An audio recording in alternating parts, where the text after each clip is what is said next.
is that Sneaky, of course, the only player that has appeared in every single one of those, and they're more about, setting up these objectives and being very smart. I think their vision and their setup game is actually incredibly impressive. It's just the execution that they need to fine-tune just a little bit. Well, we are into champion select here, and we'll see whether Direwolves can do it. Of course, they're going to be starting on the blue side, and this sometimes, in other metas has been certainly a good side for any team to be on, but Cloud9 have been dominant on the red side of the map. In fact, over their last couple of best of fives, it's been red side that's picked up the majority of the wins, but we've got bans coming through thick and fast. Maokai, Shen, and Orianna taken away from C9, and there is the Kalista, the Rakan, and the Jace being taken away from the Direwolves. But that's a very quick Sejuani lock-in. And of course, Schönfire is going to be the one to fire off those picks as quickly as possible. But the thing is that Schönfire is really known as kind of being a hunting or a tracking jungler. Yes, he can be a bit farm-heavy, but he likes to be on more proactive, ganking-oriented picks. If Direwolves can hold you in a lane phase and then just let Schönfire kind of do his pathing thing around him, that's where they find a lot of success. Now, Sejuani can do that in instances, but she's also, depending on the matchup, pretty brittle and frail. If you get into her face, if you interrupt her in the early game, she can stall out a bit. So we'll see what the cross matchup is in the hands of Contracts, but Contracts is a very high-tempo jungler. If he gets those picks that he likes, he can disrupt Schönfire. And speaking of picks that he likes, Jarvan being considered right now. Things like the Rek'Sai, though, that he's been playing a lot, does like that warrior enchant into the Black Cleaver, which I personally, as an LCK commentator, do not see very, very much. But look at this. Direwolves, they're not waiting at all. That Cho'Gath and Corki lock-in came in extraordinarily quickly, but we do need to go back to the Xayah pickup because Sneaky has been prioritizing that over things like the coveted Tristana. And there's Jensen locking away the Galio, and again, I'm not used to it going towards the top side of the map, but that is not a Jensen champion. Yeah, and there's a lot of flex picks. That's the first thing that really stands out to me about Cloud9's draft. The fact that, yes, we predict that might go into the jungle in terms of the Jarvan, but there's the opportunity that's mid or top Galio, that's top or jungle Jarvan. It could even be a support Galio for all we know. So right now, Cloud9 haven't given away any of their strategy, but Direwolves don't really seem to care about that because of how fast and furious they are locking in these champions. They seem to know exactly what they want. Well, spoiler alert, I think that is going top lane. Sorry, it just doesn't feel like a Jensen pick, but Fantix is very comfortable on this Corki. We know him as a player that has gone back a very, very long time. However, the Corki in recent memory has certainly been one of those power picks for him, and also quite safe, unless Jensen is going to pick something like a Cassiopeia, which we haven't seen so far. Seen her on the ban list, not necessarily in that mid lane, and with her added scaling, maybe people just don't feel that she has enough early game power just yet. But the bans are coming in, and it's 80 carry focus on King as Tristana and Kog'Maw are removed, and bottom lane still getting a look at as Smoothie's. He certainly deserves the respect for the Hook champions, and both of them are gone. I mean, Smoothie's a massive playmaker there. If anything really gets started for Cloud9 early, it's usually in the tandem between Contracts and Smoothie and how these two hook up. So giving respect, taking away those heavy Hook champions makes a lot of sense. Now, putting Smoothie on something like this, yeah, it's going to empower Sneaky, but it's not necessarily the big playmaker that I want to see Smoothie grab a hold of. And the Janna is going to be locked in immediately after these bans go through, so Smoothie going to be definitely stepping away from that proactive role and heading straight into probably one of the most passive options that you can go towards. But Direwolves are looking at that particular option themselves. It's Caitlyn Karma to be locked away, and that is a lot of lane pushing power. And I like this because Piltover Peacemaker, of course, nerfed a little bit just recently, so not going to be able to clear out those waves as efficiently. Therefore, you just pick up the Karma to augment that a little bit themselves, as Impact is considering a Gangplank, but I don't think that's going to happen. There's a different G champion that certainly feels like more of an Impact move. Ooh. Oh, no, it's not. It's going to be the Jarvan 4 on the top side of the map, and Contract's going to be picking up that Nidalee, so theoretically we could have double Ardent Senses if we want them, but there is only 180 carry in this particular composition, and I told a lie. Froskarin, that is going to be the Galio in the mid lane.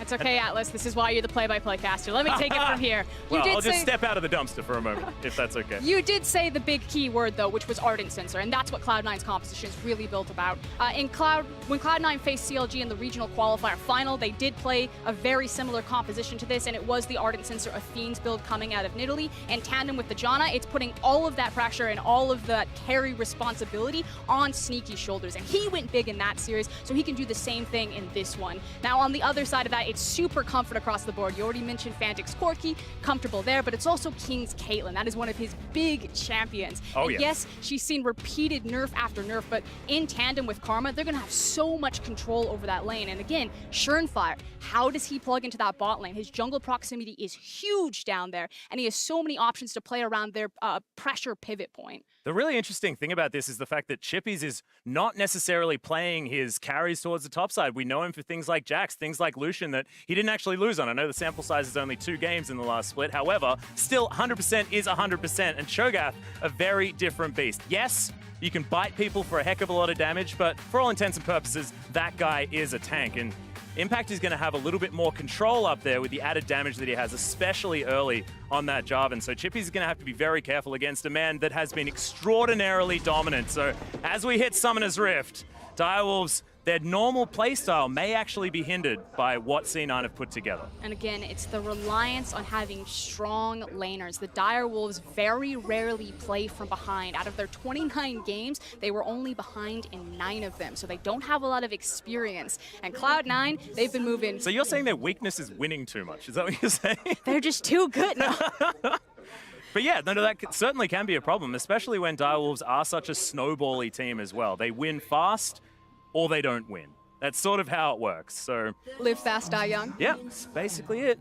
Sounds like the OPL motto. But that is going to be difficult with something like Sejuani in the jungle, which doesn't have a lot of pressure. Does suit Surenfire because he doesn't like helping very many people in the early game. The dude likes to get around the jungle, farm things up, and then be that dominant force and try and disrupt the enemy and play aggressively rather than gank for his lanes. His jungle proximity mid and top is abysmal. Yeah, terrifyingly low. It's very skewed towards this bottom lane, I think is the fair way to say it, which again... That's a much better way of saying it, Ross. Thank you. We got a thesaurus on hand. Which is, again, why I put so much, a magnifying glass on contracts. I know that, Jensen's the big talking point of Cloud9. He is kind of the heart and soul of the team. Really, everything plugs into him. But it's about how Smoothie and contracts and the sacrifices that they make to really set Jensen up for success. Placing deep vision, hanging around his lane, ensuring that he gets the pressure that he needs to get the backs that he wants so he can take advantage of how talented of a player he really is. Well, Impact is being quite frustrating here as we start up first camps for the junglers. Surenfire will, of course, have a smite if he wants to take down this blue buff, and Impact does get that late ward down and will head towards this lane. Chippy's having to take the long way around because he doesn't want to tussle with the Jarvan. Could mean that he gets zoned off a lot of this experience. We'll see how aggressive that Impact's actually going to be, and yeah, just... Yeah, Vorpal Spike's actually feeling pretty satisfying there for Chippy as he grabs a couple of them.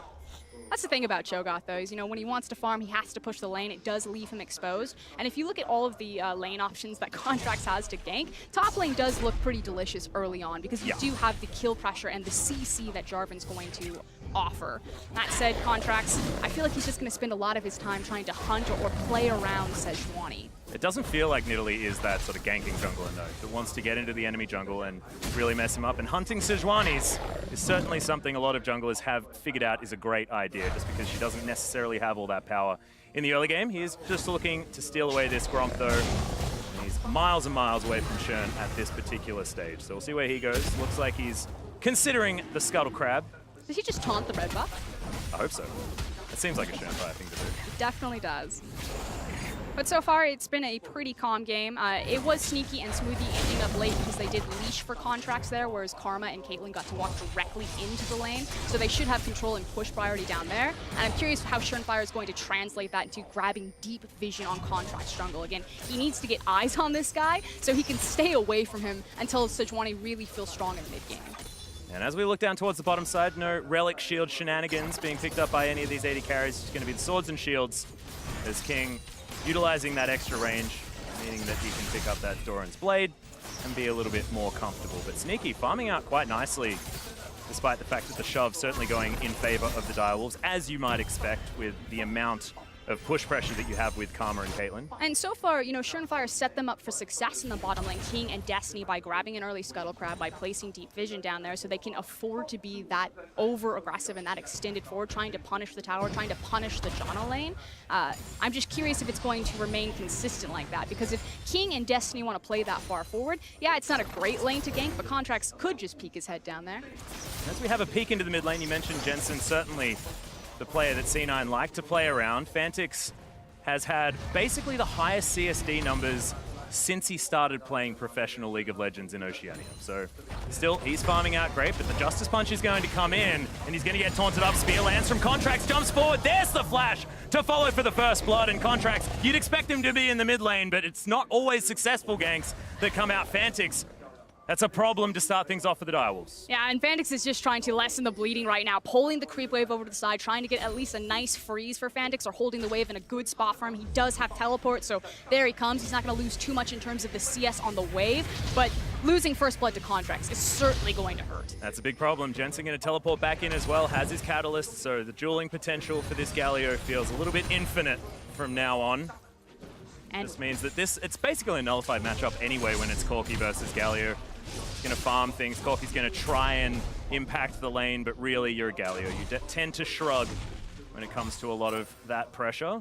But it does get that much easier to try to punish Fantix because he doesn't have his flash. Yes, he has his Valkyrie, but Contracts showed that it doesn't necessarily matter there. Did also burn his own flash in return, however, as Jensen, actually, getting pretty aggro. Yeah, misses the punch, but gets the passive. It's about so the thought. That's going to be fine. As we have a look at this gank, it was pretty picture perfect from the mid and jungle from C9. And that's the thing, you know, we know that C9 are going to be about Jensen in that mid lane. They offer him so much, and I asked the question, you know, what is Contracts or Smoothie setting up and sacrificing him? Smoothie's probably going to be locked down because he's on babysitting duty for Sneaky, but Contracts can spend all day around that mid lane or even ganking the mid lane. Yeah, well, good news for Direwolves fans is the fact that it hasn't affected farm too much. Fantix having a better time than at least Team 1 did. Big wave Cataclysm, yeah, Impact going aggressive onto Chippies. He actually can't get out of here, but thankfully not a lot of damage as the spear is going to land. That's going to finish him off. Meanwhile, on the bottom side, King able to pick up a kill against the flow of what has been C9 domination. But man, both solo lanes being taken down, and we mentioned this is so key for the Direwolves win condition. But it's usually not in this lane. That's the thing. They are so reliant on Chippy's ability to play a side lane, on Fantix having control of the side lanes himself. Now in this composition, it's not necessarily about the Cho, but it would certainly help for the Corki. It's not usually King and Destiny about to take this turret that are getting these early kills. It's fine. Jarvan's got a steroid. Oh, but the creeps! They're gonna die. There it is. Okay, so first turret going over to C9 as well. Settling about a 2,000 gold lead for the North American squad. But this is actually really important, because yes, the towers are dropping really early, but why this is important for the Direwolves in particular is because they've really struggled to try to play cross-map reactive plays. We take another look at this. I guess it's not a solo kill. 2v1 in the top lane. That feels good. It's one spear, I guess. You can call that partially a solo. Just going to have a look at Smoothie being taken down on the bottom side as well. Oh my god, Destiny. That's a lot of damage. Point blank. Yeah. It's like, we gotta respect the AD carry. That's the one doing all the damage. No. It's all about Destiny. Smacking them in the face. Of course, shot call out for the Direwolves as well. For those less familiar with this team, the man has played 3 roles professionally, I believe. AD carry, mid, and now support. He's also been a coach. He has. He's certainly been around the scene as John is trying to hold on to this tower, but it should fall in this rotation. And as I was saying, Direwolves usually don't take structures this early. Now, they got the Karma Caitlyn matchup. Of course, they're going to have a super heavy pushing lane. This is to be expected. Not necessarily the 2v2 solo kill, but certainly the tower falling. You know, that's not on Sneaky or Smoothie. That's how that should play out. But when the Direwolves have an open map, when they need to start coordinating where they're rotating around or being in the correct lanes, understanding their win conditions on that open map, that's when they start to falter. They're really strong in isolated, lockdown lanes. So I'm really curious to see what they've learned over the course of their Korean boot camp, and if they can keep up with the setup of Cloud9. Well, it seems like already their focus has changed because Chippy's falling down very, very low. C9 will be able to take this Cloud Drake to start things off. You can imagine Direwolves not too upset about that because Clouds just don't get all that much respect. I'm personally a big fan of Cloud Drake just because, you know, rotations are fun. I've spent a lot of time in Korea, but not exactly the most coveted. Jensen's going to be handed over a blue buff as well. So theoretically, C9 coming out ahead with a lot of extra objectives. Direwolves not going to be too upset. Here comes Shern, though, who's actually slipped in underneath this vision. Yeah, Destiny's going to flash forward. They're looking for a kill onto Smoothie yet again, but that's a great Monsoon to get them out of the way. The disengaged Queen herself is going to once again reign supreme. Yeah, compensating for the fact that he doesn't have his flash, but it doesn't really matter because he had his ultimate. So still drawing a lot of attention. Unfortunately, Direwolves move a lot of their pieces down bottom. They already lost the dragon. They've already taken the tower, so they don't really get anything other than the ultimate. It does mean that C9 do have to get out of that lane. A lot of respect now for this Caitlyn, who is ahead by about 14 CS. You say that, but Cloud9 actually funnel a ton of their side lane farm onto Sneaky, and you can actually see him creeping forward. But speaking of creeping, here comes Contracts. Yep, and there it is. The heroic entrance going to come down as well, and despite the fact that that spear didn't land, Contracts is still going to hop over that wall and steal away the kill. That is 3-0 now for the Nidalee. That's 100% of the kills for Cloud9. But this is a good counterplay from Direwolves to at least get some chip damage here now. C9 are setting up for a flanking maneuver, but Jensen probably doesn't want to take it without the ultimate. Gunfire does at least land the Arctic Assault, but it's not too much of a worry here for C9 as there are no more creeps. King's just going a little bit aggressive in his movements at least. Can do so with the added Inspire Shield, giving him some movement speed and some protection. But while this has been happening, Impact's still been left alone on that tower. Yeah, and they pushed this one up, so a lot of farm is now going to go missing for Chippies. Chippies is not having a very good time. So if we go back to the Twitter banter, it's just bad news bears, really. I think Impact still doesn't really know who he is. He's like, oh, that's a glorified cannon creep. I'm going to take him down. I was going to go for Bug, but cannon creep's probably pretty effective at this point. No, that's very, very rude. Chippy's just been preyed upon. We saw this actually happen. Bruiser not having exactly the best time in the mid lane, and now it's a bit of a top focus. Oh, Fantix blocks the Justice Punch for the escape, and we do actually have the snare coming in. Jensen taking a lot of damage. King's here to try and augment as the Ignite's going to burn down, but Peacemaker's not going to be enough to lock down that kill. The ultimate's there for King, though. He probably should have started channeling that one. Just didn't have enough mana. Maybe also didn't have the confidence there. I mean, he led with a lot of his... Do you really need to have confidence to press an R button when no. you're just safe in the mid lane? But the thing is he like led with all of his abilities, so he thought he could like walk it down instead of relying on his team to just use the ultimate. Oh, well, Jensen gonna go back and just pretend nothing happened. He teleports back into lane. Does mean that they're not necessarily going to have that teleport to move themselves around, but he will have that ultimate back up once again. And it's much like Shen, where you're not really too worried about just throwing your teleport around willy-nilly. But I do want to point at this, because this is what I was kind of talking about a bit before. Sneaky's now gone from bottom towards the top side. You know, this is pretty standard at this point in the game, but I want people to focus on, as the game goes later and later, where Sneaky is actually placed on the map. For my domestic region in the LPL, a lot of the time the AD carry and the support would be in the mid lane, and you know the mid or the top laner would be taking care of those side lanes. But Cloud9 a lot of the time will funnel that farm onto their AD carry and use him as kind of not like defensive protecting, hoovering up the farm in the mid lane, but using him for his pushing power and his safety on champions like Xayah, like Kalista, like Tristana, a huge pick for Sneaky. And then make plays and claps around Jensen, who sits in the mid lane closest to everywhere that he can impact on the map. Well, you have a look at how the game's going. It's still around that 2,000 gold lead, maybe a little bit more now, but otherwise, not too much of a problem. If you're a Direwolves fan, I know most of you at home are not. Spear is going to land onto Chippies, and this most certainly is a problem, as the heroic entrance is going to come down, and Jensen is finally going to pick up a kill for the Cloud9 squad, who have been relying on contracts to do that most of the time. And that's what I'm talking about. You have Jensen in your mid lane, he's on the Galio. It means that he can, you know, quickly pivot to top or bottom, whatever he wants. They just find a simple pick like that, followed up with the Galio CC, and finally Jensen's on the board and not just playing support for this team. Yeah, and it's going to be Rift Herald to come out immediately afterwards as well. So getting the objectives, getting the kills, and I'm not even entirely sure why Chippies was there as well. I mean, we had Schönfire scoping things out. They knew that it was dangerous in that river. But you can also kind of understand why Chippies probably felt safe. You know, he is Shogath, he is the tank. So kind of peeking his head around his mid lane, naturally punished, but I can understand why he was there.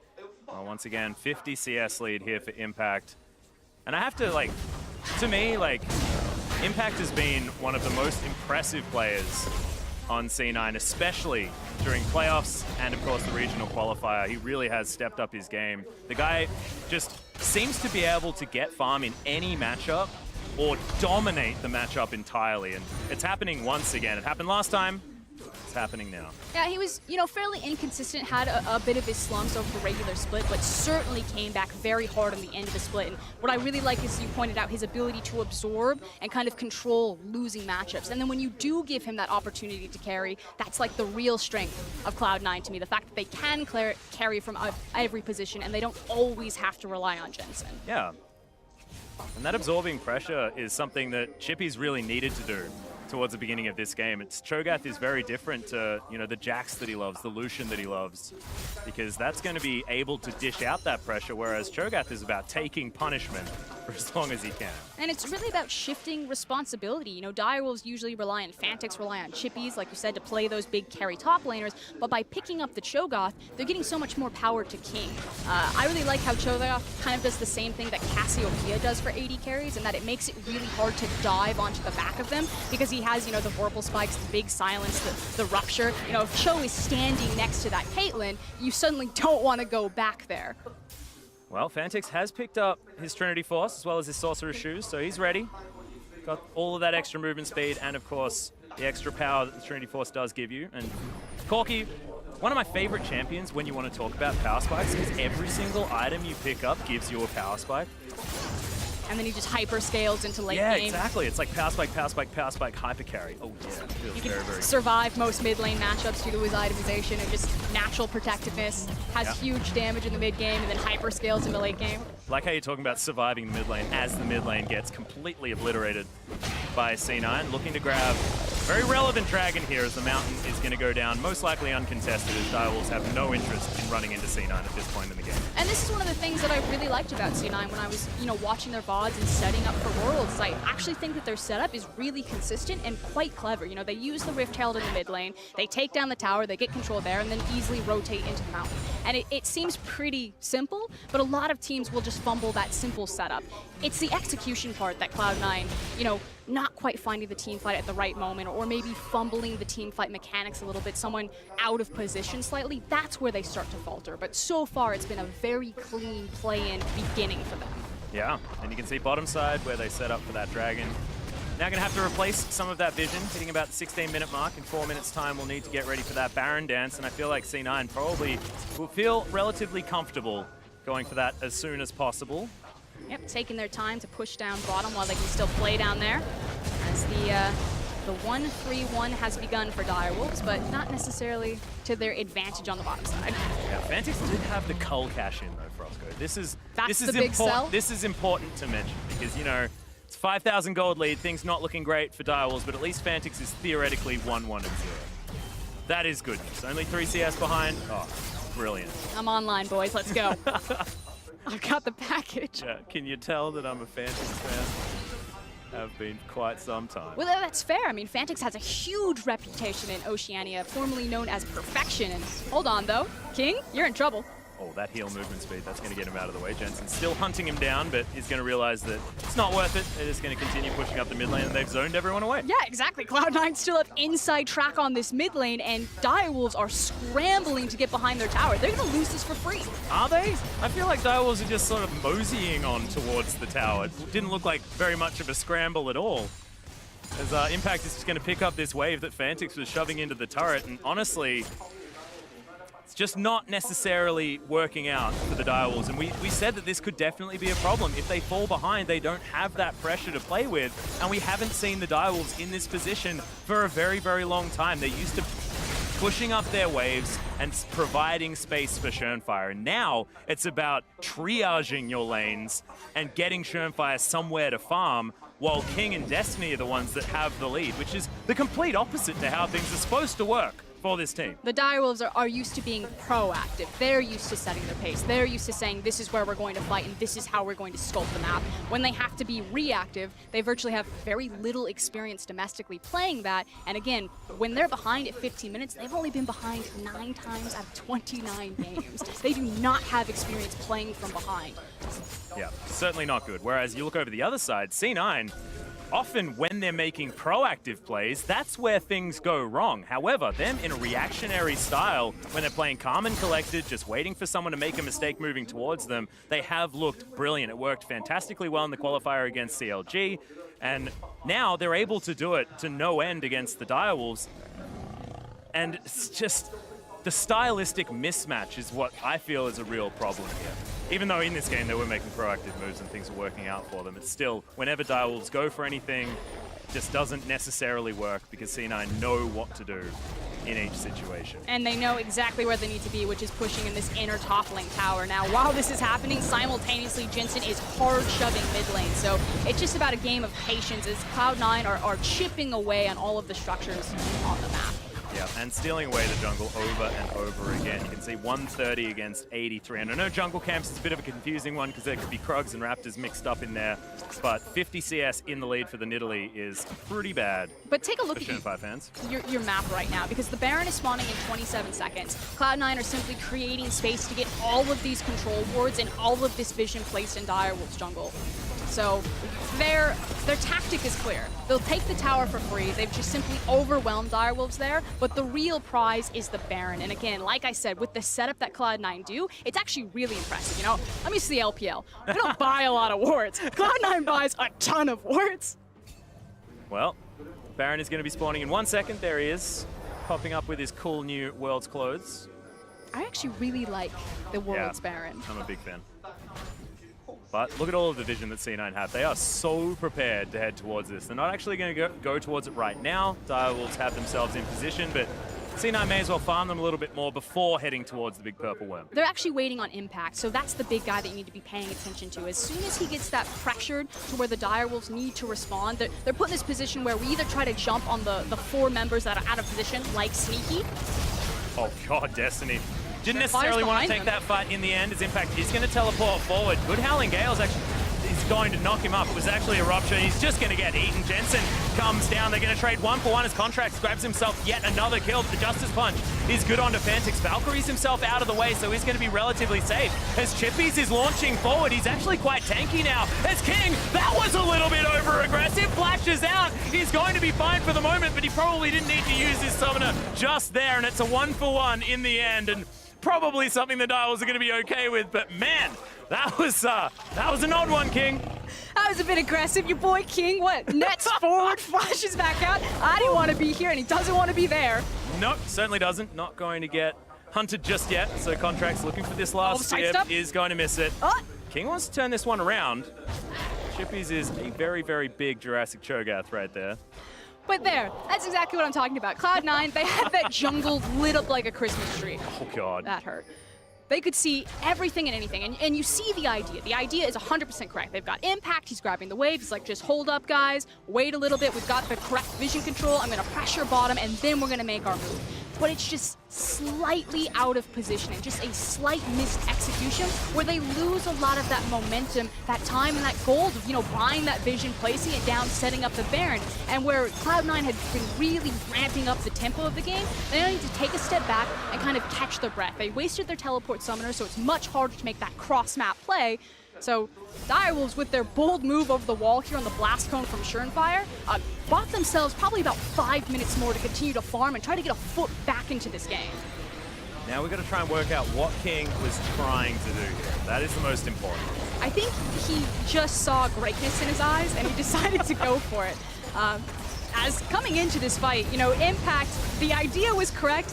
You teleport to the other side, but frankly his team was just a little bit spread out away from him, and here's the flash. Excuse me, the net. Now here's the flash. Taunt right on top of him, needs to get away from the Galio. Thank God Chippies caught the Falcon Punch there, so Jensen couldn't follow up, and then it's just a healthy disengage for Cloud9. I'm sure someone can tell us why he did that, but I personally have not figured it out just yet. I always say that it's better to have bloodlust in you because that's harder to train into players. Like, you want the player with the killer mentality, and then you just try to rein that in. Well, one thing I do want to point out is that Direwolves have a lot of control wards. One was just put down, but they've got 3 more in the inventory. I'm proud of you boys. That's what we need. We need the vision.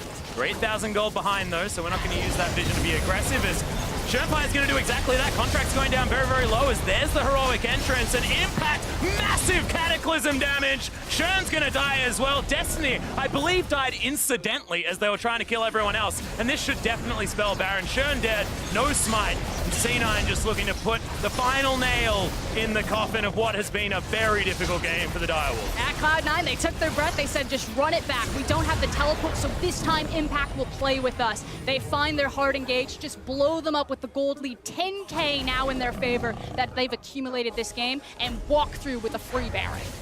Yeah, 5 turrets now to 1 as well. They've got the pressure exactly where they need it. And this is with the low-range AD carry in Sneaky versus King on the Caitlyn, plus having a Corki there as well. I mean, when you think about pushing turrets, you think that the Direwolves have the composition that can do it, but with all of the control that Contracts has provided to this team, this Nidalee has been everywhere and honestly stifled the Direwolves from the word go in this match. And this is exactly what Cloud9 fans want. They don't want it to just be the Jensen show. We know and we have expectations for him. We know he can reach that greatness. It's the rest of the team now.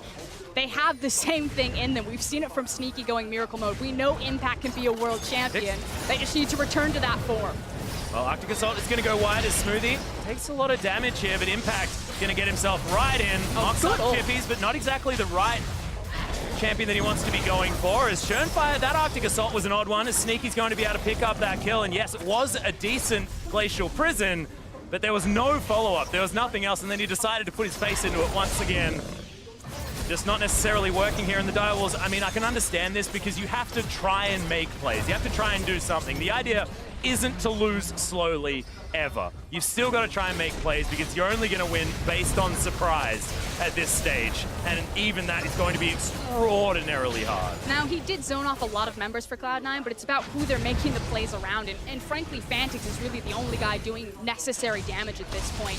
Because of how far ahead of the clock Cloud9 are, especially on their tanky members, even with the static Shiv as well as the Infinity Edge, King is still really reliant on needing that armor penetration before he's doing any damage really in these team fights. Oh dear.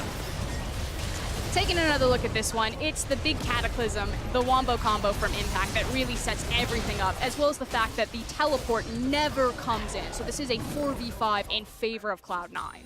Yeah, and the Cataclysm in the perfect position there as well. Direwolves, 3 men struck by it, having to try and spread as much as they could, but certainly Destiny not getting out of the way of that one. We have a couple of flashes now up for the bottom lane here for the Direwolves, so can at least get themselves out, but it's just looking so scary, and that's a 12,000 gold lead, and this has been a statement day for Cloud9. We heard them say we shouldn't be in this tournament. We should be heading straight to the group stage to start things off. And honestly, I'm becoming a believer. I thought that maybe it was a little bit overconfident. Maybe that could bite them here, but C9 have said absolutely no. We said it for a reason, and it's certainly looking like that. Direwolves' last-ditch defense. They haven't lost base turrets just yet.